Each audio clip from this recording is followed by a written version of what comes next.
오늘 하나님께서 우리에게 주시는 말씀은 마가복음 8장 22절부터 26절까지의 말씀입니다. 마가복음 8장 22절부터 26절까지의 말씀입니다.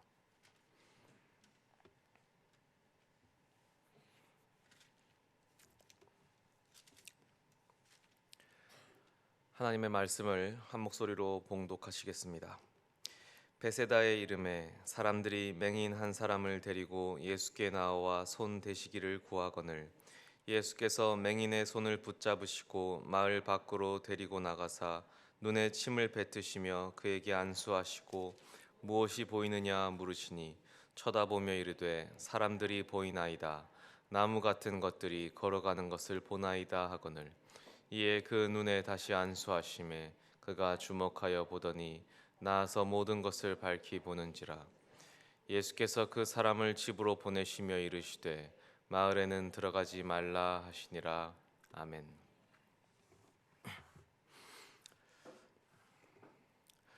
오늘 본문은 예수님께서 시각 장애인의 눈을 고치시는 장면입니다. 우리 예수님이 아주 멋있으시죠. 솔직한 말로 하면 이런 은사들이 부럽고 탐날 때가 많습니다. 나에게도 이런 은사가 있으면 얼마나 좋을까 생각할 때가 있죠. 저는 이 병 고치는 은사는 없지만 이 귀신을 쫓아내는 은사는 뭐 은사라고까지는 모르겠지만 아무튼 귀신을 쫓아낸 적은 있습니다.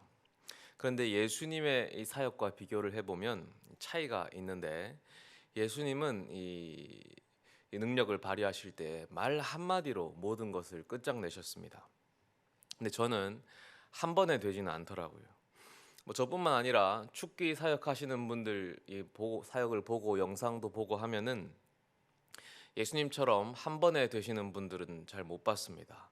뭐 나가라라고 할 때 여러 번 아주 여러 번 이게 명령을 해야지 이 귀신이 나가고 그러는 것을 제가 봤습니다. 그런데 예수님은 언제나 인력에 끝납니다. 말 한마디로 다 상황이 종료됩니다. 때로는 말하기도 전에 벌써 귀신이 벌벌 떨면서 떠나갈 준비를 하고 있죠.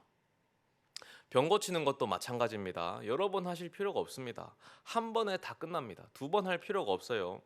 아주 강력한 능력을 가지신 분이십니다. 그런데 바로 오늘 우리가 읽은 이 본문에서 예수님은 이 병을 고치시는데 두 번에 걸쳐서 고치셨습니다. 예수님의 어떤 시그니처와 같았던 이 한 번에 하시는 이 능력이 오늘 발휘되지를 못했습니다. 이런 장면은 성경에서 여기가 유일한데요. 그래서 여러 가지 의문점이 좀 들지요. 한번 본문을 자세히 살펴보겠습니다. 예수님께서 베세다에 도착하셨습니다. 베세다는 갈릴리 호수 근처의 마을이고요. 예수님의 주요한 활동 무대였습니다. 사람들이 시각장애인 한 명을 예수님께 데리고 왔습니다. 시각장애인이 앞이 잘 보이지 않으니까 스스로는 못 오고 친구나 가족들이 이제 데리고 손을 붙잡고 예수님 앞으로 이끌고 온 것이었겠지요. 데리고 온 이유가 예수님이 손을 좀 대주시기를 구했다고 합니다. 예수님께서 손만 좀 대주시면 눈을 뜰 수 있을 거라고 믿었던 것이죠. 근데 예수님은 곧바로 이 치유의 기적을 행하지 않으셨습니다. 어렵게 여기까지 온 시각장애인을 다시 이끌고 그 손을 붙잡고 다시 길을 떠나십니다. 마을 밖으로 데리고 나가셨는데 아마 한참을 가셨겠지요. 시각장애인이니까 길을 걷는 것이 쉽지 않으셨을 겁니다. 그리고 마을 밖에 어딘가에 도착하셔서는 기괴한 행동을 하시는데 눈에 손을 대는 것이 아니라 눈에 침을 뱉으십니다.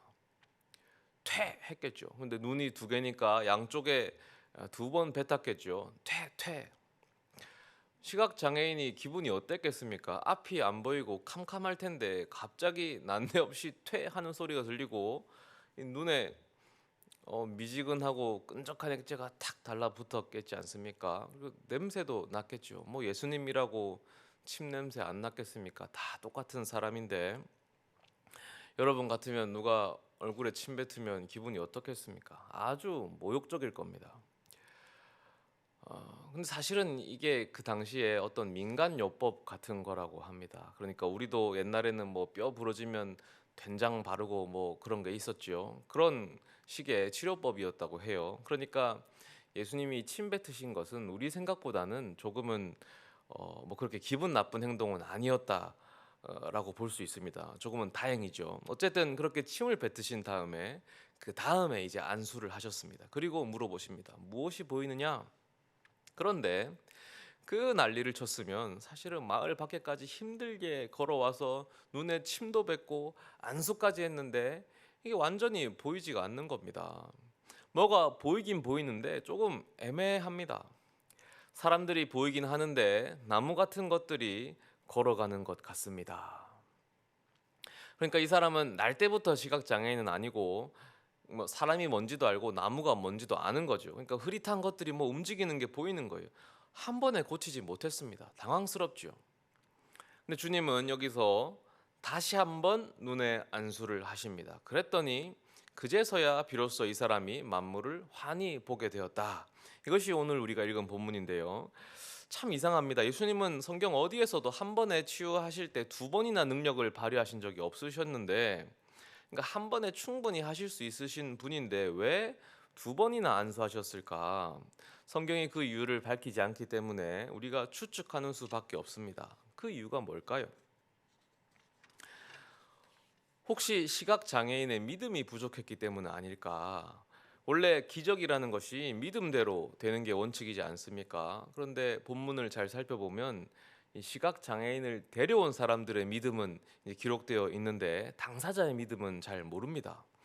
그러니 예수님이 한 번에 못 고치고 두 번이나 안수할 수밖에 없었던 것은 아닐까라는 생각이 듭니다. 그러고 보면 좀 말이 되는 것 같지 않습니까? 예수님이 왜 굳이 이 사람을 끌고 마을 밖에까지 힘들게 가셨을까? 그 믿음을 시험하는 과정은 아니었을까? 가면서 불만이 생길 수 있잖아요. 힘든데 이 사람이 정말 나를 고칠 수 있나라는 의심이 생길 수 있죠. 그래서 첫 번째 안수에서 능력이 애매하게 발휘된 건 아닐까요? 그 사람의 믿음이 애매했기 때문에. 그러나 이것은 그렇게 보긴 좀 힘듭니다. 왜냐하면 예수님의 치유 능력은 꼭 병자 당사자의 믿음이 아니더라도 그 친구들의 믿음을 통해서도 충분히 발휘되기 때문입니다. 그게 마가복음 2장에 사실은 나옵니다. 마가복음 2장에는 예수님께서 중풍병자를 고치는 사건이 나오는데, 예수님이 어떤 집에서 사람들을 가르치시다가 사람들이 너무 많이 몰려서 도저히 접근이 불가능했는데 중풍병자 한 사람을 친구 네 사람이 이 들것에 들고 오다가 지붕을 뜯어서 그 예수님 있는 곳에 지붕으로 내리는 사건이 발생합니다. 그리고 중풍병자를 고쳐달라고 하는데 예수님께서 그들의 믿음을 보시고 중풍병자를 향해서 작은 자야 내 죄 사함을 받았느니라 라고 하면서 고쳐주시거든요. 그때 그들의 믿음이란 중풍병자가 아니라 그 친구들의 믿음이었습니다. 그러니까 오늘 본문의 시각장애인과 상황이 완전히 똑같죠. 당사자의 믿음은 크게 중요하지 않습니다. 그 데리고 온 사람들이 이미 믿고 있었어요. 아, 손만 대주면 나을 수 있다. 그래서 이 믿음이 부족해서 두 번 안수했다라는 것은 틀렸습니다. 그러면 혹시 예수님도 때로는 실수하신다는 말일까? 예수님도 가끔은 실수하셔서 한 번에 못 고치시고 두 번 안수하셨던 걸까? 이런 설명은 한편으로 위로가 되기도 합니다. 특히 저 같은 사역자에게도 위로가 됩니다. 아, 예수님도 실수하셨는데 나도 실수할 수 있지. 예수님도 실패하셨는데 나도 실패할 수 있지. 그래서 귀신한테 나가라 했는데 안 나가면 다시 한번 나가라 할 수 있고, 뭐 여러 가지 일에서도 실패한 나로 하여금 다시 한번 도전할 수 있는 그런 용기를 주는 것도 사실입니다. 그러나 이런 식으로 예수님을 이해하면 그 순간은 잠깐 힘이 될지 모르지만 장기적으로 볼 때 우리 신앙에 심각한 문제를 초래합니다. 실수하시는 예수님을 우리가 신뢰할 수 있겠습니까? 우리가 예수님을 전적으로 100% 신뢰할 수 있는 이유는 그분이 실수가 없이 완벽하신 분이기 때문입니다. 그분이 실수하시는 분이라면 우리는 불안함 가운데 그분을 신뢰해야 합니다. 인생의 난관을 만날 때 그런 생각할 수 있죠. 아, 혹시 지금 내가 어려움을 만난 것이 하나님의 실수 때문은 아닐까? 혹시 내가 이 공동체에 들어온 것이 하나님의 실수 때문은 아닐까? 혹시 내가 지금 이 길을 선택한 것이 하나님의 실수 때문은 아닐까?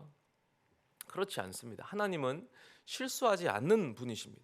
말씀 한마디로 천지를 창조하시고 말씀 한마디로 죽은 자를 벌떡벌떡 일으키시고 그분은 전지전능하시고 실수가 없으신 분이죠. 그래서 우리가 주님을 신뢰할 수 있는 것입니다. 그러니까 예수님이 실수하셔서 2번 안수하셨다, 이것도 틀렸습니다. 그러면 왜 도대체 2번 안수하신 것일까?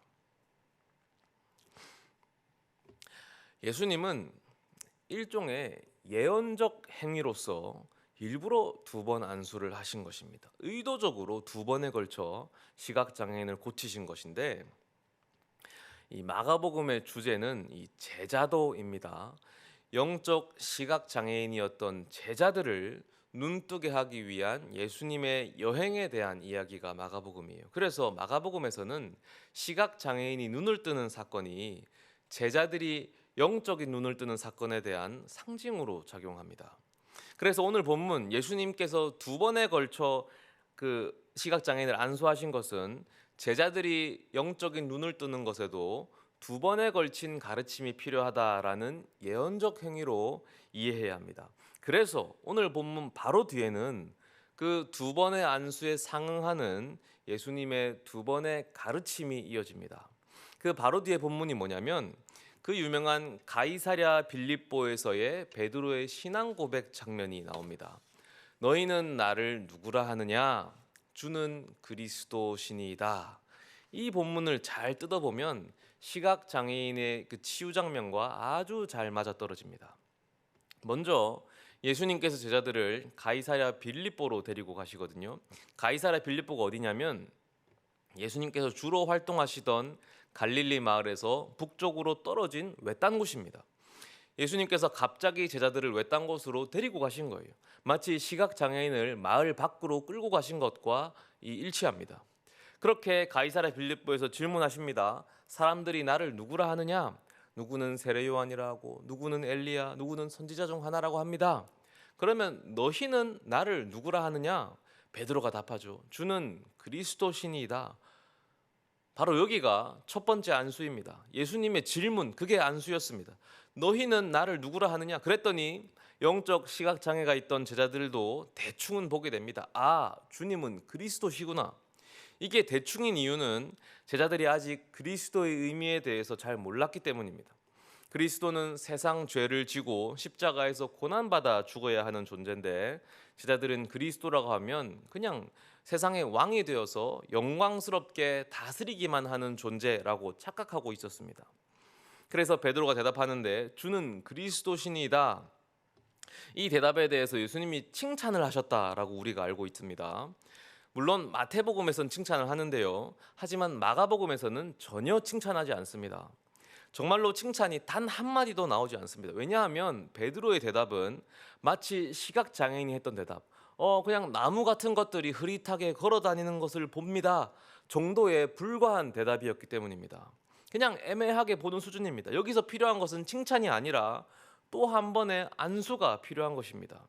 그래서 예수님은 다시 한번 안수하십니다. 2번째 안수는 그리스도의 의미에 대한 설명이지요. 그리스도인 당신께서 어떠한 고난을 받아야 하고 어떻게 배신을 당해야 하고 어떻게 죽어야 하고 그러나 사흘 만에 살아나야 할 것을 가르쳐 주십니다. 그러니까 시각장애인에게 2번의 안수가 필요했던 것은 이 시각장애인과 예수님 사이 어떤 문제 때문이 아니었고 시각장애인의 믿음 때문도 아니었고 예수님의 능력 문제도 아니었습니다. 순전히 제자들 쪽의 문제였죠. 예수님은 시각장애인의 눈을 뜨게 해줌을 통해서 제자들의 영적 눈을 뜨는 문제를 상징적으로 드러내기를 원하셨습니다. 이 예언적 행위였죠. 그런데 문제는 아직 안 끝났습니다. 시각장애인은 결국 눈을 떴습니다. 만물을 밝히 보게 되었죠. 그런데 제자들은 어떻게 됐습니까? 눈을 떴을까요? 그리스도의 참 의미를 깨우쳤을까요? 여기서는 본문을 한번 보겠습니다. 마가복음 8장 32절과 33절인데요. 상황은 예수님께서 2번째 가르침, 2번째 안수, 그리스도의 참 의미에 대해서 막 설명을 끝내신 직후입니다.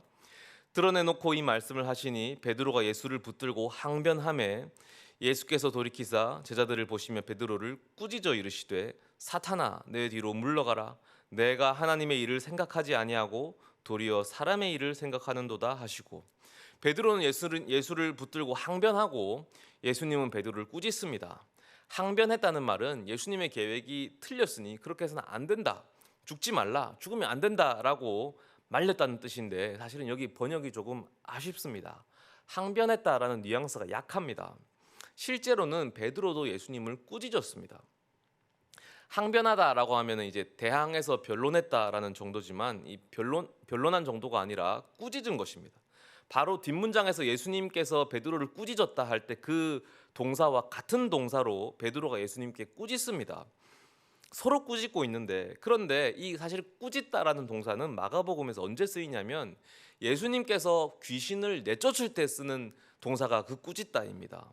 그래서 실제로 뒤에 예수님이 사탄아 내 뒤로 물러가라라고 베드로에게 말하지 않습니까? 베드로를 사탄 취급하잖아요. 그래서 꾸짖다라는 말을 쓰는 겁니다. 귀신에게 하는 말이에요. 그런데 그건 베드로도 마찬가지였습니다. 베드로도 예수님을 지금 귀신 취급합니다. 서로가 서로를 사탄 취급, 귀신 취급, 귀신 들린 사람 취급하면서 격렬하게 싸우고 있는 겁니다. 서로 귀신 들렸다면서 지금 축기를 하는 거예요. 베드로는 예수님에게, 예수님은 베드로에게 지금 귀신 쫓아내는 일을 합니다. 제자들은 눈을 뜨지 못했습니다. 육체적 시각 장애인은 눈을 떴지요. 2번의 안수 끝에 눈을 떴습니다. 하지만 영적 시각 장애인이었던 제자들은 눈을 뜨지 못합니다. 그들의 눈은 예수님이 십자가에 죽으실 때도 떠지지 못했고요. 심지어 부활하신 이후에도 떠지지 못했습니다.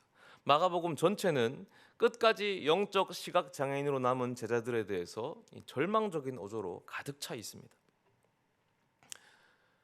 그럼에도 불구하고 마가복음이 붙잡고 있는 희망의 메시지가 있는데요. 예수님께서는 이런 구제불능의 제자들에게 또 한 번의 기회를 주십니다. 이런 재기불능의 제자들일지라도 포기하지 않으셨습니다. 그것이 이제 제자들에게 주신 약속인데요. 그 약속이 뭐냐면 갈릴리로 가서 기다리겠다라는 약속입니다. 마가복음 14장 28절입니다. 그러나 내가 살아난 후에 너희보다 먼저 갈릴리로 가리라.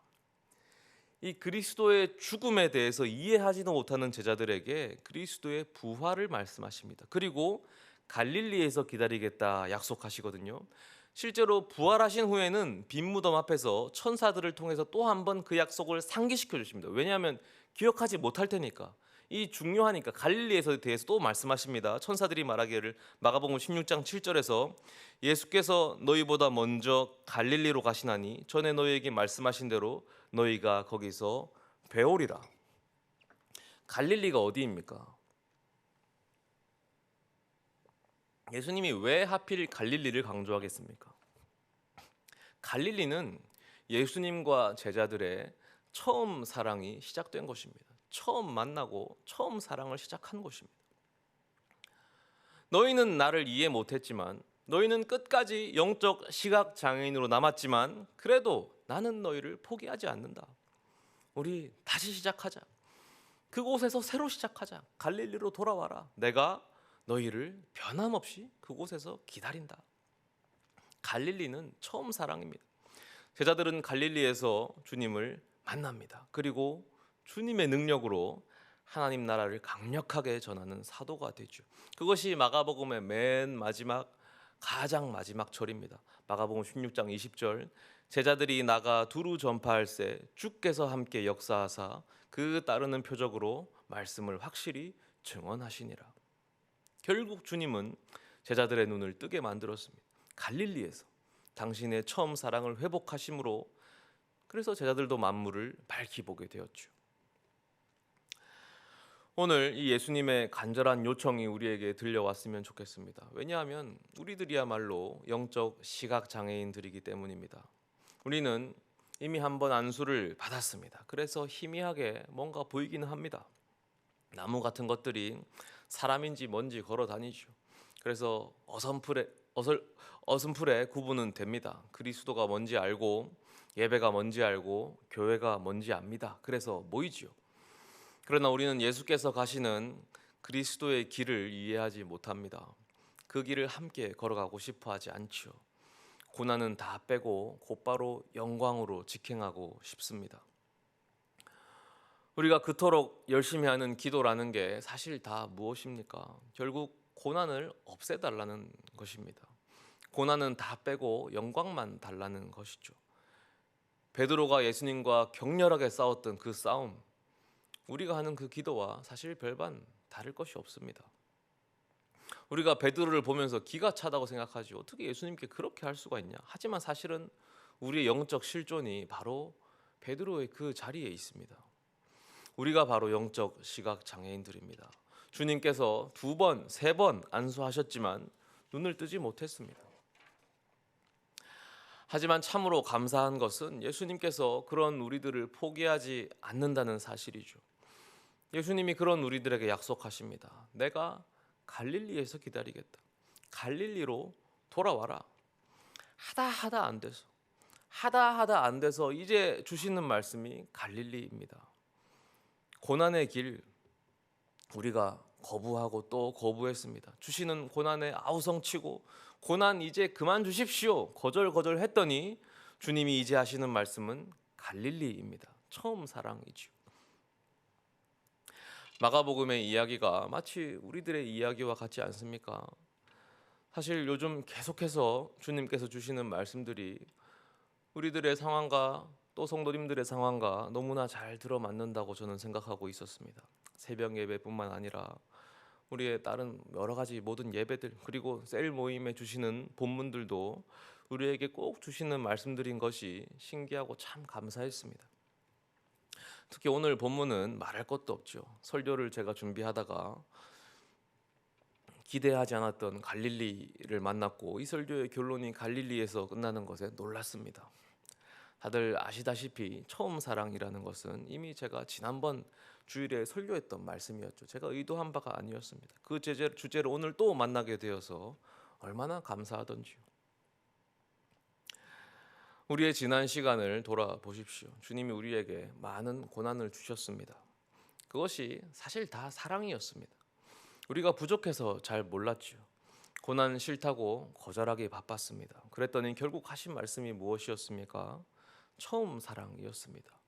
부족한 저를 통해서 처음 사랑을 회복하겠다 말씀하셨죠. 오늘 이 본문을 통해서 그 말씀 다시 한번 확언하십니다. 하나님께서 얼마나 우리 교회를 사랑하십니까?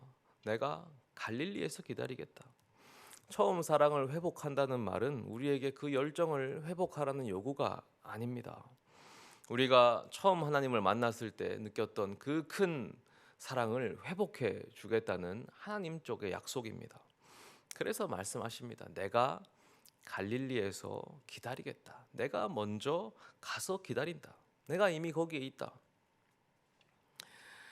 요즘에 많은 분들께서 저에게 과분하게도 설교가 은혜가 참 됩니다 라는 말씀을 하시는데 너무 감사한 말씀이지만 하지만 솔직히 제가 설교를 잘해봐야 얼마나 잘하겠습니까? 정말로 드리는 말씀은 제가 설교를 잘하는 게 아니고 저는 그저 하나님의 말씀을 전할 뿐이고요. 여러분이 명심하셔야 될 것은 제가 잘하는 것이 아니라 저를 통해서 주시고자 하는 하나님의 은혜가 큰 것입니다. 그래서 여러분이 은혜를 받는 겁니다. 저를 집중하지 마시고 제 설교가 뜨거운 것이 아니라 하나님의 마음이 뜨거운 것입니다. 우리를 향한 하나님의 사랑이 뜨겁습니다. 그래서 여러분이 은혜를 받는 거예요. 하나님의 사랑이 우리를 향해서 불같이 뜨겁게 타오르고 있습니다. 근데 사실 이 처음 사랑이라는 것도 하나님은 사실 처음 사랑 별로 안 중요합니다. 처음 사랑이 뭔데요? 하나님 별로 안 중요해요. 왜냐하면 하나님의 사랑은 처음이나 지금이나 언제나 변함없이 똑같기 때문입니다. 갈릴리에 계시나 예루살렘에 계시나 사마리아에 계시나 이방 마을에 계시나 똑같습니다. 언제나 우리를 똑같이 사랑하십니다. 변한 것은 제자들이었죠. 처음 사랑이나 지금 사랑이나 나중 사랑이나 언제나 똑같이 우리를 사랑하십니다. 주님은 그 사랑 그대로 동일하게 우리를 사랑해 오셨습니다. 변한 것은 우리들이죠. 우리가 변했습니다. 다만 우리 때문에 그 처음 사랑을 강조하시는 것입니다. 우리에게 맞춰주시는 거예요. 그것 또한 주님의 사랑입니다.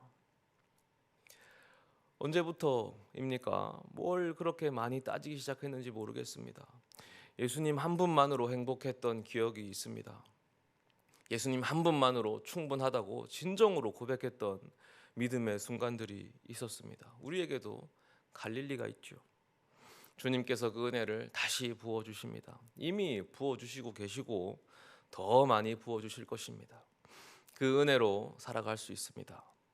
우리 갈릴리로 갑시다. 우리를 위해 주님께서 갈릴리에서 이미 기다리고 계십니다.